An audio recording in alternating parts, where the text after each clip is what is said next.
Olá a todos, vamos falar sobre livros mais uma vez. Hoje eu quero falar sobre um lançamento aqui das edições Quirion, uma das várias editoras do selo Sedet, que fez este livrinho assim, mas bem curtinho, só que é daqueles livrinhos curtinhos enganadores. Eu demorei bastante para ler esse livro, que é Nossos Mortos, uma compilação de textos aqui do padre Sertilanges. Você já deve conhecê-lo de outros episódios, a la Troy McClure, como o famoso livro A Vida Intelectual, né, que também é do padre Sertilanges, e também tem uma conferência do professor Olavo de Carvalho, na Unesco. São dois textos aqui unidos com um tema comum, que são os nossos mortos. Como você sabe, os nossos livros aqui que a gente apresenta, você pode comprá-los na livraria do Senso em Comum. O link está aqui embaixo, livraria.sensoincomum.org. Ou seja, todos os livros, você pode comprar este aqui, como você pode comprar vários outros livros lá, você vai ajudar o nosso canal. Outra forma de ajudar o nosso canal, que também é bem fácil, rápida, essa de graça inclusive, você pode sempre, né, curtir, comentar, compartilhar, se inscrever aqui no canal, sabe, ativa o sininho, coloque nas suas redes sociais e siga o Senso em Comum nas redes sociais, né, no Instagram, no Twitter, onde quer que seja, Telegram, essas coisas todas aí, porque você vai estar ajudando aqui a nossa causa, né? Além, obviamente, da formação Senso em Comum, que você conhece já muito bem, tá com o link aqui embaixo, e também, sabe, com o podcast Guten Morgen, que a gente apresenta semanalmente aqui. Vamos falar, então, sobre esse livro, Nossos Mortos, né, do Sertilanges, tema que parece meio pesado, não deixa de ser também um pouco pesado. Ele começa com alguns escritos do padre Sertilanges. A gente já sabe muito bem, o padre Sertilanges, um padre que viveu na passagem do século XIX para o século XX, morreu em 48, tá? Um dos grandes nomes dessa retomada filosófica do tomismo, tentando explicar aquilo que a filosofia não estava explicando até aquele presente momento, que é você fazer um retorno à metafísica, ou seja, um afastamento dessas ideologias, daquela vasta produção de intelectuais na academia que criaram uma verborragia muito pesada e completamente vazia de sentido, né? Que não explicava absolutamente nada o que era de fato a vida, né? Ou seja, aquela filosofia que buscava explicar a vida. Sertilanges, apesar de ser um padre, não é apenas um teólogo, um filósofo no sentido mais estrito da coisa, né? E ele é um cara muito poético. Ele lembra muito esses escritos que foram marcantes, principalmente na época do romantismo, que são aqueles escritos assim meio igual do Novalis, igual, sei lá, do Hölderlin, sabe? Muitos escritores românticos faziam uma coisa como essa, que é você pegar assim uma frase, escrevê-la de tal forma, com uma tal elevação, que você para na frase e fica refletindo naquilo ali por 15, 20 minutos, meia hora, e você ainda consegue continuar extraindo significados. Então é uma coisa bastante interessante. Justamente por conta disso eu tô falando, esse livro ele é enganoso no tamanho. Apesar de você curtir, vamos ver quantas páginas que tem aqui, ó. 73 páginas no total, tá? 74. Essa parte do Sertilanges, aquele livro, assim, é gostosíssimo de ler. Livro, assim, com uma linguagem super elevada, mas que você lê bem devagarzinho, sabe? Demorei dias e dias aqui pra passar, sabe? Lia, refletia. E essa linguagem poética, ele tá falando sobre a relação que a morte traz para a nossa vida. Ou seja, que tipo de relações, que tipo de sentimentos e que tipo de mudanças a morte de um ente próximo, a morte de uma família, a morte, inclusive, como uma memória, talvez coletiva também, né? Os nossos antepassados, quer dizer, você não precisa ter nenhuma morte próxima. Mas os seus antepassados, eles trazem algo, eles carregam, né? A sua vida em seu bojo carrega relações com seus antepassados. E ele mostra essa relação da morte com algumas das outras instâncias da nossa vida, principalmente com o amor. Só que o amor aqui, ele precisa ser entendido não apenas no seu sentido mais piegas, como as pessoas costumam fazer, mas amor, às vezes, no sentido teológico, também é filosófico. Ou seja, amor como caridade, amor como entrega e amor como sacrifício próprio. Amor como a ideia de você esvaziar-se em prol de alguma outra coisa que você ame e que aí então esta outra coisa é o outro apontando para fora de si. Isto sim é que vai preencher o seu ser. Esta é a grande questão que o Sertilanges apresenta aqui como uma relação com a morte, ou seja, a morte como o grande evento da vida, aquele evento inescapável. Ela transforma a sua vida porque ela vai te preenchendo de coisas que você não tinha consciência, que você não consegue se preencher. O seu próprio ego, né, sua própria vontade individual não consegue te fazer chegar a um estado tão elevado quanto nessa relação com os mortos. Até separei uma frase aqui só para você sentir um pouco desta linguagem, né, poética elevada do Sertilanges. Olha o que ele diz aqui, né?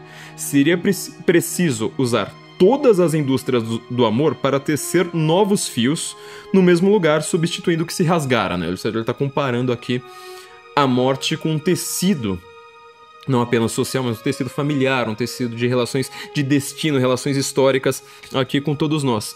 E aí ele vai falar justamente sobre outra virtude, essa é uma virtude teologal, sobre a fé. Olha só o que ele diz aqui, olha que interessantíssimo. A fé é então difícil, não tem hora mais difícil para a nossa fé, nossa crença na metafísica, principalmente naquilo que a gente não vê, quando aquilo que a gente vê, alguém que a gente vê, deixa de estar presente na nossa vida. Continuando. O homem sente ser um joguete do destino. Para quem não sabe, joguete do destino é uma expressão de Shakespeare, né? É Fortune's Fall. E frequentemente se esquece de que, mesmo com a morte, o amor é ainda um insigne dom. O amor é um dom. Há, para um lar, desgraças muito mais graves do que o luto. Quantas tragédias sem que ninguém tenha desaparecido. E quantas doçuras conservadas na ausência. Olha que expressão maravilhosa, né? Quantas doçuras conservadas na ausência. Ou seja, a morte de alguém num lar, numa família, numa relação de amizade, ela deixa doçura justamente na ausência. A morte nem sempre é a inimiga que se imagina. Padecendo com ela, o amor sabe como vencê-la. Não passando 5 minutos sem pensar um no outro, aqueles que se amam não podem se reencontrar, e pela mesma razão não podem mais ser separados. Um eterniza o outro e o preserva da destruição, salvando-o do esquecimento. Eternizar o outro também. É impressionante a capacidade que o Sertilanges tinha de causar tanta reflexão com tão poucas palavras. É uma coisa assim, quase uma mônada, né? É uma coisa bem poética, mas ao mesmo tempo filosófica. Só pulando aqui, né? Ora, Deus é cúmplice dos corações que fez. Frase aqui já mostra por que você precisa comprar esse livro, né? Se permite que sejam provados, ou seja, provar os corações, né? Enfrentar os sentimentos, é para mostrar um dia multiplicados os valores que partilham. E ele fala, né, sobre a casa do céu, né, que ela é construída pedra a pedra, nossa casa do alto. Uma ilumina para a outra as estrelas da nossa noite. Ou seja, nossa física é iluminada pela metafísica. Nossa vida é iluminada por uma luz, não apenas trevas, mas por uma luz existente na morte. A família não é destruída, é transportada. Uma parte dela é invisível, mas se de fato ela estiver dividida, a culpa não é da morte. Fiéis, não deixamos lugares vazios. O amor e a esperança os ocupam, e através destes, nossos seres amados. Viver é com frequência abandonar-se a si mesmo. Morrer, unir-se a si mesmo. Então assim, ele está mostrando aqui constantemente que nós precisamos, para nós que queremos ter uma vida elevada, e nós somos assaltados várias vezes na vida pela morte, não importando nossa classe social, não importando nada, o preenchimento, a realização, o fim último do homem, ele é realizado pela morte, só que esse fim é doloroso. Só que ele não precisava ser tão doloroso assim, porque o que destrói um lar, o que destrói uma família, nem sempre é a morte. Quer dizer, tem muitas dores, muitas coisas, silêncios, muitas ausências, muitos problemas, né, entre um e outro. E aí, olha que outra frase maravilhosa que ele diz, né? Ele fala assim: os mortos são prisioneiros que a recordação liberta. Olha que coisa pra gente pensar, né? Principalmente quando nós estamos pensando também em termos metafísicos, né? Ou seja, onde estão essas almas dos mortos? Eles só vão ser libertados, ou seja, o fim último dessas almas que se foram também, eles são libertados quando nos lembramos deles. Quando eles deixam um legado e nós lembramos deste legado. Quer dizer, é uma coisa que acontece, né? Real, que acontece na nossa vida. Os mortos, eles não deixam de ser atuantes em nossa própria vida, né? Olha uma outra frase aqui maravilhosa, né? Nossa vida é tão curta que o amor recebeu a incumbência de prolongá-la em 2 sentidos. Se ele não faltar, nossos destinos estarão completos. Ou seja, a vida teve amor, então a sua vida foi completa. O coração diminui o assalto do tempo. Olha que frase... Sério, assim, é aquela coisa que você inveja, né? Cada ponto final dele você fala que teve um momento assim pra você invejar a qualidade da escrita, né? O coração diminui o assalto do tempo, né? Aquela velha frase, né? O amor vence a morte.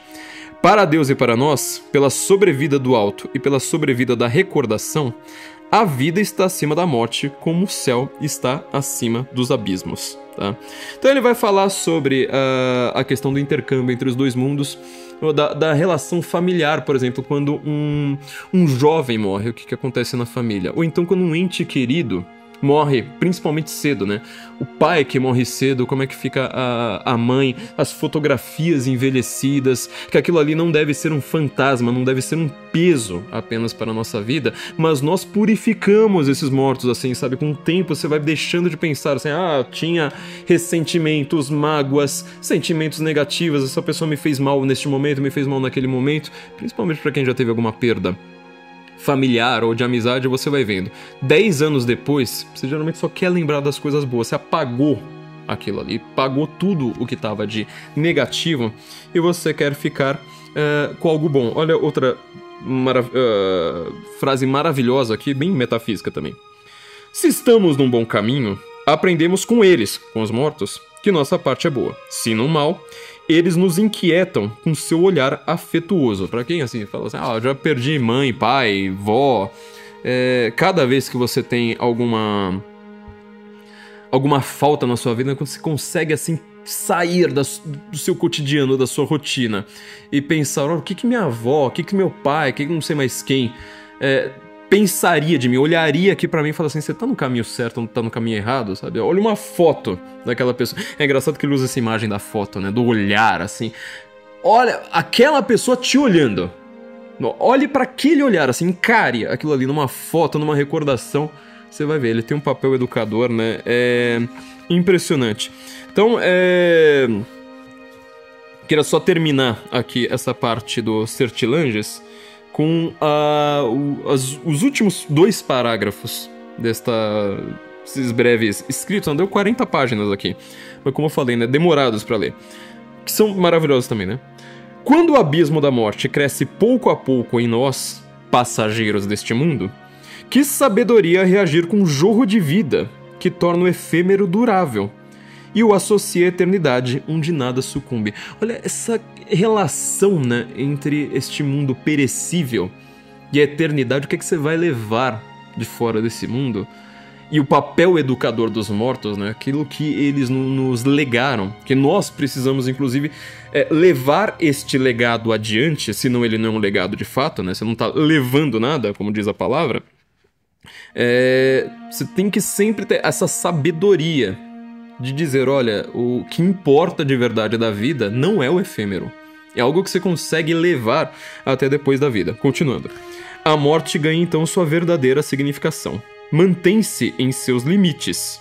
Ou seja, você não está causando um luto eterno, você não está destruindo aquela vida que foi destruída porque alguém morreu, sabe? Sei lá, um pai provedor. Imagem mais simples que nós temos, né? Um pai provedor e depois quando ele sucumbe, todo o resto da família começa a brigar e, enfim, né? Aquilo ali foi uma morte que ela foi além dos seus limites. Ele quer a morte no seu limite, ou seja, o limite de levar alguém para a eternidade e deixar o seu legado de sabedoria. Continuando. E dá à própria vida, a morte da própria vida, seu verdadeiro caráter, determinando seu valor antes do fim da jornada, já que fixa e eterniza seus resultados. Sertilanges é alguém que você precisa ler, assim, alguém que nós aqui no Brasil tínhamos obrigação de levá-lo adiante. Já vi que ele tá começando a ser lido nos Estados Unidos, acho que até o Cal Newport, que eu já citei várias vezes, né? Citei dentro da formação Senso em Comum, né? Cara, que ele lida com produtividade. Escritor de Harvard, sabe? Não tá preocupado com nenhuma questão metafísica, política, filosófica, nada. Ele só tá preocupado com como escrever mais. Ele é um cara que tá lá já lendo os Sertilanges. Bom, e aí chega na segunda parte, vai ser um texto nada a ver com o primeiro, apesar de também ter como tema, né, os mais excluídos dos excluídos, também falando sobre os mortos. O silêncio dos mortos como modelo dos vivos proibidos de falar. Um texto do Olavo de Carvalho, que ele, na verdade, é uma conferência que ele deu em francês no Simpósio Internacional Forms and Dynamics of Exclusion, da Unesco, em Paris, em 1997. Quer dizer, o que aconteceu ali? A Unesco estava fazendo uma conferência, uma série de conferências sobre exclusão. Obviamente que boa parte dessas exclusões, elas são exclusões sociais, né? A exclusão de um grupo minoritário, de um grupo, sei lá, que você considere de alguma forma prejudicado em relação ao resto da sociedade. E chamaram o Olavo para comentar. E ele faz essa preleção aqui em francês. Só que o que é interessante é o seguinte, o Olavo ele resolve falar sobre um excluído, um grupo excluído, no qual nós não costumamos pensar que é justamente os excluídos, os mortos excluídos, né? E o que ele fala? Que nós, hoje, filosoficamente, como pensadores, como intelectuais, como acadêmicos, como, sei lá, qualquer pessoa que tenha, vamos dizer, nível universitário pra frente, o que tem acontecido recentemente? Você exclui aqueles que morreram, principalmente aqueles que morreram há muito tempo. E qual que é o argumento do Olavo aqui, né? Apesar disso aqui ser um trecho que tá no livro O Futuro do Pensamento Brasileiro, né? Que são vários ensaios, estudos sobre o nosso lugar no mundo. São estudos que ele escreveu, mas ele montou num livro coerente. Isso tem tudo a ver, na verdade, com o livro O Jardim das Aflições, do professor Olavo. Principalmente na hora que ele vai falar sobre a divinização do tempo histórico. Eu queria, então, fazer uma brevíssima e horrenda, como a gente consegue fazer no nosso tempo aqui, um resumão completamente brutalizado do que o Olavo fala sobre o que aconteceu nos nossos tempos materialistas para você criar uma religião civil. Religião civil foi um tema constante do Olavo de Carvalho, quer dizer, você passou a excluir o cristianismo de toda a discussão intelectual, toda a discussão social, toda a discussão política, toda a discussão metafísica na filosofia ocidental, e você substituiu por alguma coisa, ou seja, a divinização daquilo que não é divino. E justamente o que a gente chama de idolatria. Nós temos um episódio aqui no Guten Morgen, né, no nosso podcast, só falando sobre idolatria e vários outros comentando sobre aspectos dessa religião civil, inclusive alguns aspectos adicionais ali que conversam muito bem com o que pensou o Olavo de Carvalho, nosso professor, mas que ele não teve tempo de comentar na vida, né, sobre a narcotirania e vários outros desses aspectos secundários, acidentais, né, um pouco dessa religião civil. Ora, do que o Olavo está reclamando aqui? Por que a gente exclui os mortos? Porque hoje nós temos uma tendência a dizer, eu já vi isso de muitos amigos meus, acadêmicos, né? Por exemplo, uma frase que me marcou várias vezes na vida e que eu ouvi mais de uma vez, né? O pessoal falando assim, por que eu vou seguir a Bíblia? Por que eu tenho que seguir na minha vida hoje algo escrito num livro que foi feito lá há mais de 2000 anos? Será que tudo que nós temos no nosso mundo moderno, hoje, estou falando aqui, 2024, será que tudo é melhor do que estava 2000 anos para trás? 3.000, 4.000 anos para trás? Todas as nossas relações, toda a nossa simbólica, toda a nossa capacidade de entendimento da realidade é maior hoje do que foi na antiguidade, do que foi mesmo, sei lá, em tempos como Renascimento, Idade Média, Romantismo, assim por diante. Quer dizer, você não precisa saber de mais nada, você precisa ler o último artigo acadêmico que saiu. Ali está a verdade. Como que a gente chegou nesse tipo de pensamento? O Olavo não tem muito tempo para explicar aqui nessas preleções, apesar de ele falar muito bem. Eu quero só retomar um aspecto um pouco anterior, que é o que tá aqui no Jardim das Aflições. Livro legal, é interessante você ler os dois juntos, tá? Um como uma espécie de complemento do outro. Não dá pra cansar de recomendar O Jardim das Aflições. Assim, um livro que nós precisamos aqui, um tesouro da língua portuguesa.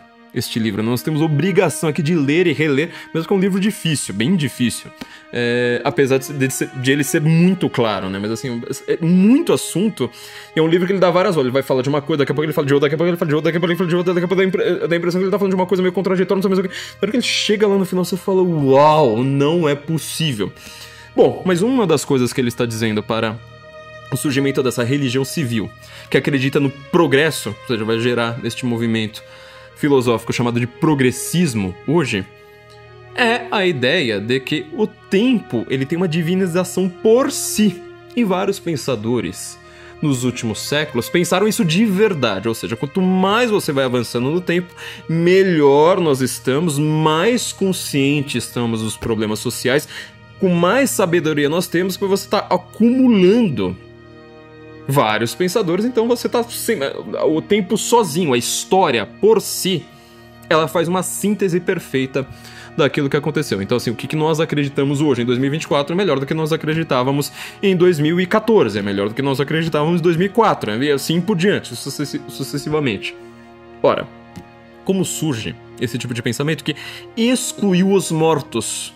Nós não temos mais diálogo, legado, herança. Olha como essas palavras, inclusive, estão sendo meio ruins, né? Ai, coisa do patriarcado.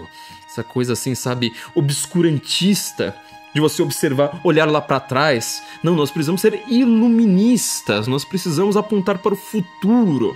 Então, toda vez que a gente vê alguém falando sobre apontar para o futuro, a gente já vê que tem alguma coisa meio ruim. Bom, ele comenta aqui sobre várias ideologias que vão se amontoando neste meio do tempo, né? Ideologias, assim, aqui, né? O subtítulo do livro, né? De Epicuro à Ressurreição de César, ensaio sobre o materialismo e a religião civil. Primeiro aspecto do materialismo é ele analisando o próprio Epicuro, né? Um dos primeiros pensadores a pensar numa espécie de materialismo que não tem nada a ver com o materialismo de hoje. Porém, ele adiciona a essa ideia do Epicuro e mostrar como ele tem um legado, pelo menos uma influência, um sedimento epicurista que manteve-se em boa parte do pensamento ocidental em relação ao espaço, né? Vamos agora tirar a divinização do céu, vamos agora pensar no cosmo apenas, não mais como um lugar, mas como, olha a palavra, espaço.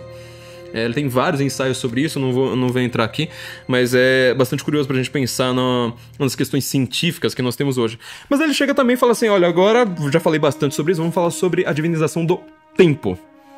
Como que você conseguiu praticar essa idolatria em relação ao tempo? Que o tempo vai se corrigindo sozinho, historicamente. E ele aponta para a teoria do historicismo. E falando assim, olha, na verdade o historicismo ele nasce de um movimento muito bom. Colocando assim de uma maneira bem brutal aqui pra gente, o que a gente poderia entender do historicismo? O historicismo, ele vem como uma reação justamente a teorias muito abstratas. Teorias que estavam na escolástica, em boa parte do Renascimento, que elas são mais ou menos assim uma espécie de caipirismo historiográfico da época. Em primeiro lugar, porque você não conhecia todas as regiões, né? A gente tem que pensar que nessa época, o Olavo vai comentar isso aqui, a história está sendo feita na Europa. Mal a América você conhece. É basicamente um bando de índio lá que o pessoal tá indo catequizar e nenhum europeu tá pensando, por exemplo, na Europa em 1600. Não existe uma coisa como essa. Então eles estão pensando mais ou menos no seu mundinho. E um mundinho que, apesar de ser extremamente civilizado, ter o melhor legado cultural que você consiga imaginar para o Ocidente, assim por diante, ele acaba gerando alguns tipos de preconceito. Preconceito aqui não é no sentido social, esse sentido que a gente dá pra palavra hoje, mas assim, conceitos que você conheceu em um determinado ambiente, você quer aplicá-los para todo o mundo, que você não consegue. Então, por exemplo, sei lá, as sociedades buscam... Coisa que liberal hoje vai pensar, né? As sociedades buscam se melhorar economicamente. Não, quando você vai estudar outros tipos de sociedades, você vai ver que elas não estão preocupadas com isso. A sociedade está buscando uma elevação espiritual. Não, se você conhecer uma sociedade como a de hoje, você vai ver que é justamente o contrário.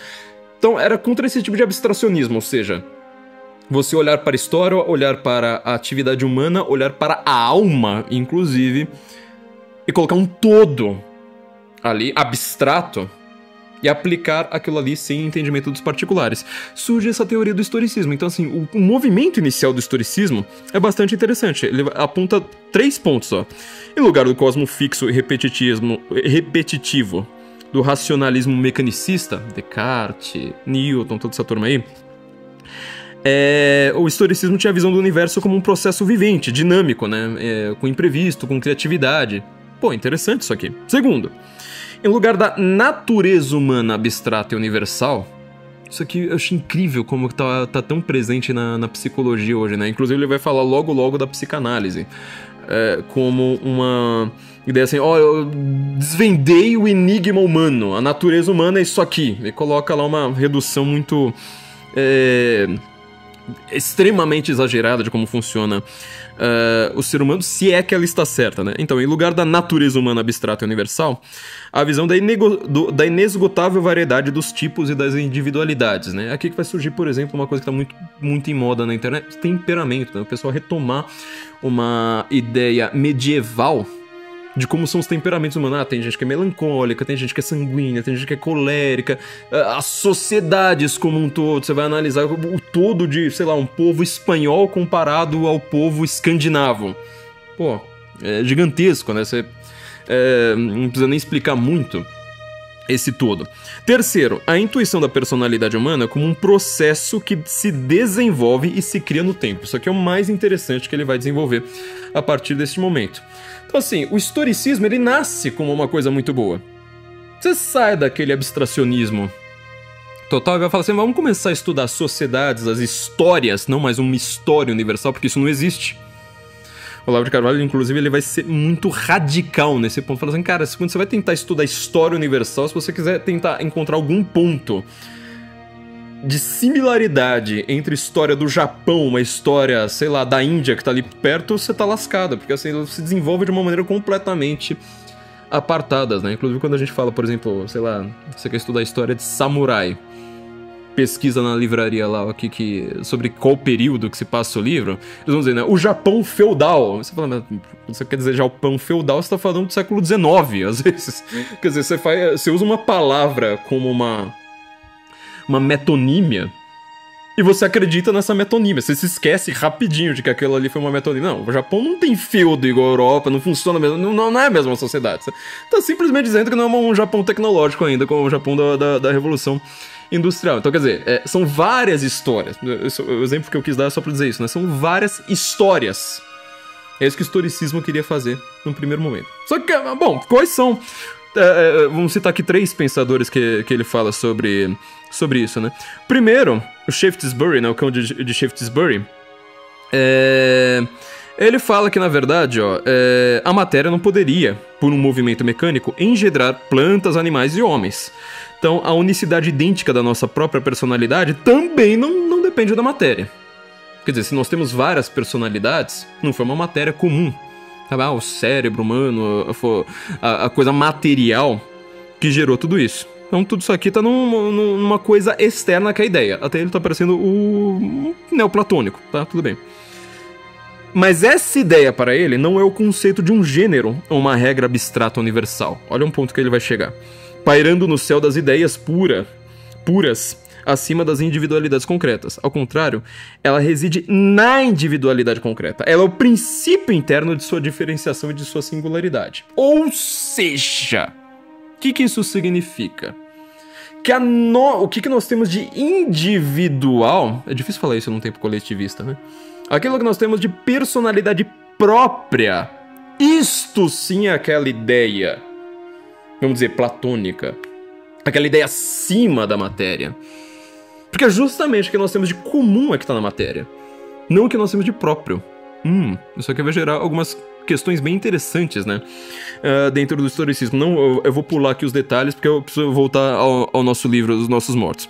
Passo seguinte foi o Leibniz. Leibniz, que todo mundo sabe, o Olavo considerava como um dos homens mais inteligentes que já passou por toda a história, né? Grande matemático, grande filósofo, grande lógico. Mas um dos autores também mais difíceis de se ler, que eu já tentei enfrentar e machistamente frangalhei. Olha como o Olavo explica o Leibniz aqui, uma clareza absurda, né? Ele fala assim, olha... Leibniz enfatiza que toda a realidade é composta de individualidades, que nada tem existência sob a forma do genérico. Ou seja, não existe o homem e depois você vai analisar todas aquelas individualidades. Não, primeiro existe vários homens para depois você chegar neste conceito universal do homem. Tanto que o Leibniz é aristotélico, né? Não é platônico. Se não há dois seres humanos iguais ou duas folhas de árvores iguais, isso não se deve a um desvio da realidade sensível em relação a uma norma abstrata de perfeição, né? Não existe primeiro o homem ou primeiro a folha para depois existirem várias folhas. Não, ao contrário. É que a norma mesma, a lei suprema do universo, é a lei da individualidade irredutível. E olha o ponto no qual Leibniz vai chegar. Deus mesmo não é um conceito universal abstrato, mas um indivíduo singular vivente. Você explicou o cristianismo aqui, mas numa perfeição tão absurda. Então, na verdade, assim, essa pluralidade, né, todas essas diversidades aí, elas não afetam, né, a ideia de uma perfeição. Não. A perfeição, ela depende dessas várias individualidades. Próximo passo seria com Giambattista Vico, tá? Muito influente para Karl Marx, mas é um cara que o Olavo também gosta bastante. Que ele era um professor bem, como ele fala, um obscuro professor de retórica de Nápoles, e que foi ignorado pelos seus contemporâneos, mas assim, logo que ele morre também todo mundo passa a ler o Vico, tá? E o Vico, ele assegura uma coisa interessante, olha só, né? O que as pessoas pensavam como ciência, Edmund Husserl também vai falar bastante sobre isso, como ciência, que a ciência verdadeira são as hard science, né? Física, química, etc. Não, é o contrário. Você tem melhor conhecimento sobre aquilo que você produz, não aquilo que você conheceu de outras pessoas. Logo, o melhor conhecimento científico é o conhecimento histórico, porque a natureza é feita por Deus, a história é feita por nós. Bastante interessante, né? Bom, o que acontece? Logo depois, vai chegar uma segunda fase desse historicismo, no qual essa história, essas individualidades, elas são tratadas como uma coisa própria. E aí vai chegar justamente na filosofia de Hegel, que é uma das filosofias mais tacanhas, absurdas, impossíveis, completamente ilógicas do mundo, justamente quando ele mais está querendo defender a própria história. Ou seja, ele vai defender na sua filosofia da história, na sua fenomenologia do espírito, a ideia de que existe um espírito histórico por si. A verdade do mundo é este espírito histórico. O que move o mundo é o princípio histórico em si. Quer dizer, é um espírito aberto. É um espírito vazio. E que o preenchimento dele é o próprio progresso. É a filosofia do progresso. Estou colocando aqui de uma maneira muito forçada até para explicar onde que a gente chega. E aí, voltando aqui à conferência dos nossos mortos, né? O que o Olavo tá reclamando bastante é que, por exemplo, o que ele vai dizer, né? O Karl Marx, o discípulo mais famoso do Hegel. Olha que, assim, coisa impressionante o que o Olavo escreve. Aspas. Com Karl Marx, o historicismo já não é mais um simples quadro de referência teórico e se torna uma força agente que modela o mundo à sua imagem. A imagem de um fluxo temporal absolutizado, que desgasta a significação das ideias até fazer delas simples resíduos do fato consumado. Quer dizer, primeiro existe um suposto fato, né, a luta de classes do materialismo histórico dialético, e aí sim, a partir desse princípio você vai interpretar toda a realidade. Continuando. As opiniões e as crenças dos homens de outrora não devemos mais discuti-las. Deixa lá pro passado, mortos, acabou. Não devemos julgar de sua veracidade ou falsidade. Devemos explicá-las em função de estados de coisas que nada tem a ver com seu conteúdo. Lembra que eu falei que o historicismo é vazio? Mas que se supõe havê-las produzido desde fora por uma espécie de simpatia mágica entre as estruturas maiores da sociedade, da história e do psiquismo e aquilo que cada homem acredita pensar livremente. Exatamente aí que vai surgir essa ideia do Marx, criticando tudo como se fosse ideologia, sem perceber que ele está criando a maior das ideologias. Explicamos os teoremas da geometria pela luta política, os metros da poesia pelos interesses de classe. Estamos longe do tempo em que São Tomás de Aquino podia ler os textos de Aristóteles tal como se fossem de edição recente, para separar neles o verdadeiro e o falso, o melhor e o pior. Não pousamos jamais nosso olhar sobre os assuntos de escritos antigos. Miramos de esguelha, não visamos senão as causas que supomos havê-las produzido e a explicação delas que nos podem dar. Ou seja, agora você não observa mais nada da realidade, o processo de produção, inclusive material das coisas. Você observa sempre, isso aqui tem um interesse de classe. Na verdade essa pessoa aqui supostamente ela acredita nisso, ela acredita que ela é cristã, ela acredita que ela é, sei lá, tem uma relação nacional, tem uma relação cultural com alguma coisa. Não, na verdade isso aí é simplesmente uma questão da força histórica do seu meio forçando alguma coisa nela, tá? Aqui, ó. Com o advento da psicanálise, esse desejo de olhar de viés, ou seja, de olhar tudo torto, né, tentando enxergar alguma coisa ali por trás, vai mais longe ainda. Ante um homem que tenta nos comunicar os conteúdos de sua consciência, não miramos senão os conteúdos de seu inconsciente, que frequentemente nada tem a ver com aquilo que ele deseja nos fazer ver, tá? Então assim, ele começa a mostrar como nós temos uma relação com os mortos, que ela deixa de ser uma relação natural, uma relação de herança, uma relação de continuidade. Sabe o que significa imitatio em grego, né? Para quem já estudou algum tipo de literatura, né? O Platão vai falar, o Aristóteles vai falar, desculpa, sobre o imitatio. Você vai falar assim, imitação da realidade. Não, imitatio, na verdade, a gente poderia traduzir muito mais como uma linearidade, uma continuidade. Ou seja, se alguém lá fez uma tragédia grega, quando você vai observar a tragédia shakespeariana, quando você vai observar uma tragédia do classicismo de Weimar na Alemanha, o imitatio é essa continuidade, uma herança, um quadro de referências do qual todos nós vamos beber. Não, aqui é o contrário. Para o que o historicismo está fazendo, o que é o pensamento corrente das pessoas que nada sabem de historicismo. Mas elas pensam, o mundo mudou agora, né? Agora tem 400 gêneros, agora a gente está preocupado em, sei lá, pronome, agora a gente está preocupado com o progresso, estamos preocupados com a tecnologia. Ou, por exemplo, como a gente vai analisar as leis, os juízos que nós fazemos, o direito agora, é uma coisa completamente diferente. Você não tem mais relação, você corta a relação com o passado, tá? E aqui eu vou colocar mais um trechinho do Olavo, só para te dar um gostinho aqui desse livro, né? Aspas. Seja na educação, seja na imprensa, seja nos debates ideológicos, seja na linguagem cotidiana, não nos referimos ao passado da humanidade, senão como a algo do qual se deve fugir o mais rápido possível, como algo que se deve ser abandonado e fechado para sempre no seu quadro temporal imutável e mudo, como no esquife cronológico, para evitar a todo preço que volte à vida e, de pé diante de nós, nos julgue e nos condena. Aqui é um trecho que ele está muito parecido com o que o Sertilanges, né, vai falar sobre o quadro dos mortos, né? Um morto mais próximo de nós, aquele, sei lá, a figura do seu avô, né? O quadro do seu avô, uma foto lá que você deixa, falando assim, será que isso aqui deve nos julgar? Mas assim, nos julgar, como ele disse, né? A morte, ela não deve ultrapassar os seus limites. Isso aqui deve ser algo para preencher, para nos elevar na nossa vida. Vou deixar só um último parágrafozinho aqui, interessante pra gente ler, né?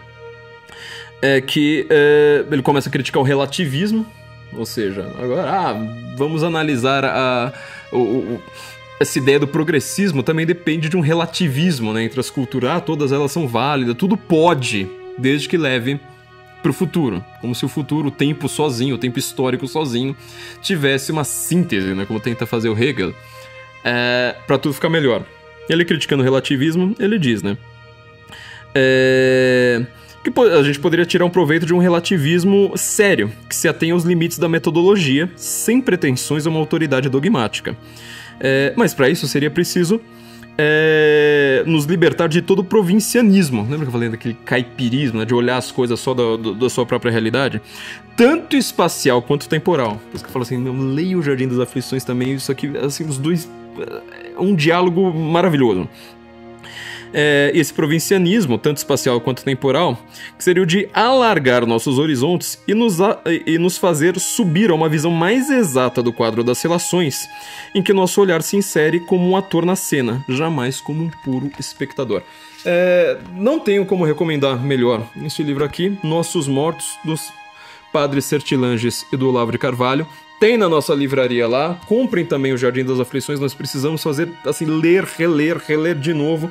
Estudar muito, assim, essas preciosidades da nossa língua estão aqui na nossa livraria. Se você gostou, ó, compra esses livros. Não deixa de se inscrever no nosso canal. Curta, comente, compartilhe, tá? Deixe seu comentário aqui do que você achou do livro. E nos siga nas redes sociais ali do Senso em Comum, sei lá, Instagram, sei lá, cada uma das redes sociais, Twitter, X. Todos esses livros, né, a gente vai comentar aqui mais profundamente. Não deixe também de seguir o nosso podcast, o Guten Morgen. Recomendação aqui, Nossos Mortos não é um livro assustador, é um livro bastante filosófico, tá? Não é uma história de terror, é uma história de esperança. Nos encontramos então em breve.